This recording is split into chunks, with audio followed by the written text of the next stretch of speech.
Hi everyone, and welcome to another episode of Ask, Learn, Grow, the show where the Reef team answer questions and share updates and insights from the digital marketing industry.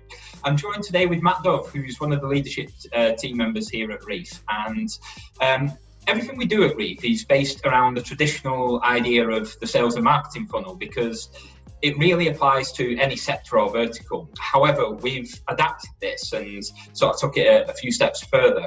And Matt's going to give a bit of an overview of this today, what it is. So yeah, without further ado, I'll hand over to Matt and let's go with this week's video. Yeah, thanks very much for the intro, Scott. Pleased to be back again. I think probably the best place to start is just sort of giving a couple of examples of what we really mean with how we approach things. And, you know, it's whether it's for a low value impulse purchase with lots of competition, like a sort of really rapid e-commerce funnel, or a super complex purchase with multiple stakeholders involved, very high value, and that's often the case in sort of enterprise B2B services. So really our mission at Reef is to drive growth and competitive advantage, and our model, the customer conversion journey, helps us do exactly that. And what we do there is take the main touch points that really matter the most in customer journeys, and then effectively use these to manage the funnels that exist within that journey. So there's a lot to cover in this, and I'm not sure if I'll really have the time to go into all of the detail today, but as a brief intro to it, I might just share my screen and go for let it. everyone sort of see what it is that we're talking about. So really, there's these 7 steps, and it may seem like quite a lot if you're used to the traditional idea of a sales and marketing funnel, which might sort of have 4 or 5 in it. But from a customer experience point of view, the CX guys out there will sort of know that that's relatively few points. And obviously the customer journey and the sales and marketing funnel are 2 different things. But what we kind of do is use the CCJ to sort of group these key touch points together, normally those sitting within each of these 7 points that we've identified through the work that we've done over the last few years. And what that allows us to do is start to manage our digital marketing and really that conversion journey that exists online in a much better way. So there's the first 4 main steps there, as you can see, and that's discovery, interest, intent, and convert. And these are all part of what we refer to as the front end, so front end marketing, and essentially how we build and convert sales opportunities with target segments. So to tie this together, you can see there that what we're really aiming to do is create opt-ins to future marketing communications, and also generate pre-sales inquiries, so following signals of intent. Right, so the idea here is that we're not expecting or even attempting to be able to control exactly how many people go from cold to customer in one fell swoop, but rather engineer that process using various tactics to move people along that journey, and over time really create, to a certain degree at least, a predictable model that's very much tailored to the requirements of the brand, and most importantly the target audiences of the brand that we're working with. Now, there are also 2 final main stages there, so loyalty and advocate, and they form what we call back-end marketing. So it's marketing to existing customers to generate repeat business, which is hugely valuable.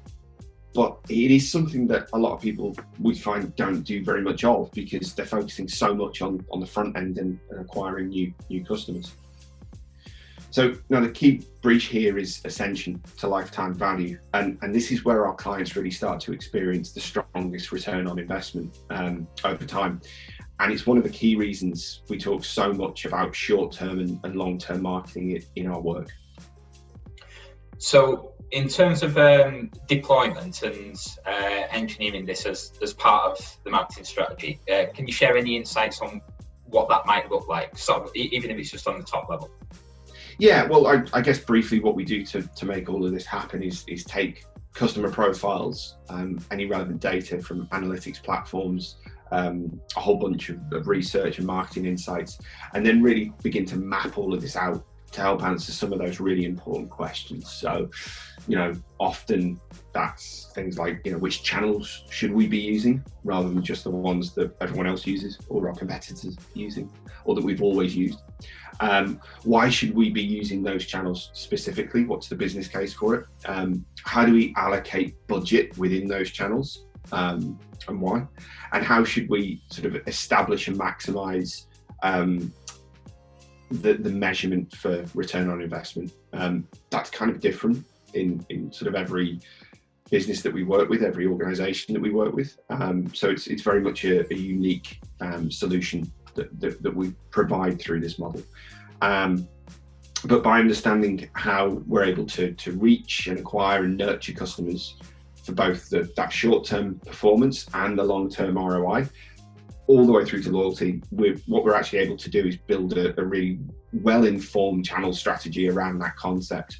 And that means we can be biased in what we recommend and what we focus on, and key to that, focusing on the things that really matter. So what that does is provides us with a framework for managing, optimizing, and growing digital marketing activity with clients. And in the right way too, which is often seems to be missed, so doing all of this throughout the whole marketing calendar, and really is designed to work alongside other activity, and avoid that sort of siloed work that often exists in sort of SEO or PPC being managed somewhere else, and all of that I guess fragmented approach to marketing, particularly digital marketing, just results in a broken customer experience a lot of the time, particularly when you've got more complex journeys in play. So by combining that approach with something that we always do, which is a continuous improvement plan, and live reporting, what we're able to do is show how search, social, even the effects of conversion rate optimization and other activities are working, and in a way that offers greater transparency, and a much clearer picture of progress than doing it using sort of traditional methods or sort of siloed methods.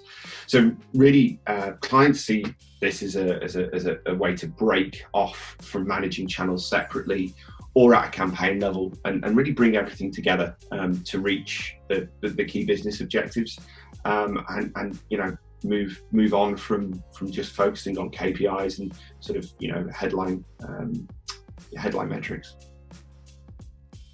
That's great. Thanks, Matt, for sharing. That was a good overview of that. We could probably talk in depth about each one of those stages, which we may well do in a future video. But I think that was a nice introduction and overview to what it is. And like you say, it kind of breaks silos and enables you to look at your digital marketing activity holistically and see, okay, who are we targeting and what's the kind of mindset and intent of the person at which stage. So therefore that helps you to bring in what kind of offers and messaging you're mapping, which channels, and you can kind of see it all sort of working together from this bird's eye view, which is really helpful to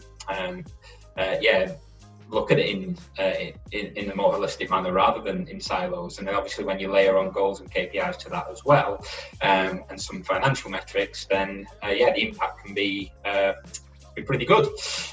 So that kind of wraps up today's video. If you've got any questions about this or anything digital marketing related, please feel free to let us know, and we're always happy to help. If you'd like to see us answer a question or cover a topic in a future video, again, send them in and we'll see what we can do. Don't forget to subscribe to the channel to be notified of when the next video is available. Apart from that, thanks all for watching and enjoy the rest of your day.